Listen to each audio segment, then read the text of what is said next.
अस्सलाम वालेकुम दोस्तों, कैसे हो? उम्मीद है कि सब खैरियत से होंगे। अल्लाह आप लोगों को ऐसे ही खुश रखे। जब से मैंने आयशा का वीडियो देखा है तब से लेकर तो आज तक और अभी तक उसका चेहरा मेरी नजर के सामने घूम रहा है। उसकी खुदकुशी से पहले कही जाने वाली बातें मेरे दिल और दिमाग में गर्दिश कर रही है। मैं भूलना चाह रहा हूं, लेकिन अल्लाह की कसम मैं भुला नहीं पा रहा हूं। उसकी बातों से, उसके अंदाज से कहीं भी नहीं लग रहा है कि वो अपनी प्यारी जिंदगी को खत्म करने वाली है। बहुत प्यारी मुस्कान उसके चेहरे पर है। वो हमारे मुआशरे की अमानत थी, हमारी बहन, हमारी बेटी थी। ऐसा लग रहा है कि उसके जान लेने में हमारा हाथ है, हमारे समाज का हाथ है, हमारे रीति रिवाज का बहुत बड़ा हाथ है। आयशा की गलती सिर्फ इतनी थी कि वो अपने शौहर से बेइंतहा मोहब्बत करती थी।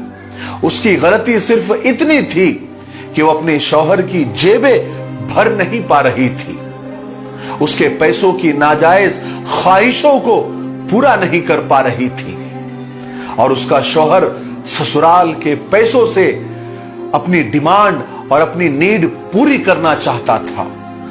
वो जो रंगीन कफन यानी जो कपड़े पहनकर चलता था वो भी ससुराल का था। आयशा की बातों से ऐसा लग रहा है कि वो थक चुकी थी, शौहर से, ससुराल से, समाज से, मुआशरे से और इसकी रीति रिवाज से। आयशा के माँ बाप भी थक चुके थे ससुराल और उसके शौहर की लालच को पूरा करते करते। आपने वो वीडियो पूरा देखा होगा। आयशा आखिर में कहती है कि मैं जा रही हूं, मुझे नहीं पता कि जन्नत मिलेगी या नहीं। इन अल्फाज से जिगर के टुकड़े टुकड़े हो जाते हैं, कलेजा मुंह को आने लगता है। हैरत होती है आयशा, तुमने ऐसे नाकदरे और लालची इंसान के लिए अपनी जान कुर्बान कर दी, खुदकुशी कर ली, सुसाइड कर ली।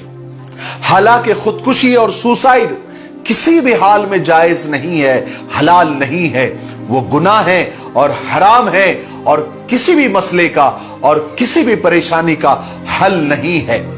ये खुदा से नाउम्मीदी है। मैं दूसरे पहलू पर बात करना चाहता हूं कि जहेज एक लानत है। ये हमारा कल्चर नहीं था, हमारी तहजीब नहीं थी। ये कैसे और कहां से इसको हमने अपना लिया। लड़के के माँ बाप जब लड़के नाम की मखलूक की मंडी सजाते हैं तो उनका रेट कार्ड और उनकी प्राइस लिस्ट इतनी हाई होती है कि लड़की खूबसूरत हो, पढ़ी लिखी हो, एजुकेटेड हो और सबसे बड़ी बात अमीर हो, दौलतमंद हो, जो मुसलसल इनकी 7 पुश्तों की ख्वाहिशात को और इनके पेट के जहन्नम को भरते रहे। क्यों भाई? कहां लिखा है? कौन से मजहब में लिखा है? क्या इस्लाम में या इस्लाम की तालीमात में ये लिखा है? हमारे नबी की जबान से कभी जहेज का नाम निकला है? क्या कुरान और हदीस में कहीं आपने पढ़ा है? फिर तुम कैसे इंसान हो ऐ जहेज लेने वालों? तुम कैसे भेड़िए हो? तुम कैसे हैवान हो? तुम इंसान की शक्ल में इंसान नहीं, तुम एक खूंखार दरिंदे हो जो मासूम बेटियों की जान लेते हो। मेरे नौजवानों, तुम अपनी दुल्हन, अपनी बीवी के लाए हुए बेड पर बैठकर उसके साथ जीने मरने की कस्में खाते हो। क्या मर्द की गैरत इस बात को गवारा कर सकती है? जिस मर्द के पास अपनी शादी के लिए खुद के पैसों का, खुद की कमाई का बेड ना हो और वो बीवी के लाए हुए बेड पर, बीवी के लाए हुए मखमली बिस्तर पर बैठकर उसके साथ जिंदगी भर साथ निभाने की कस्में खाता हो, क्या वो सच्चा और गैरतमंद मर्द हो सकता है? और लड़के के मां बाप को देखिए, बाल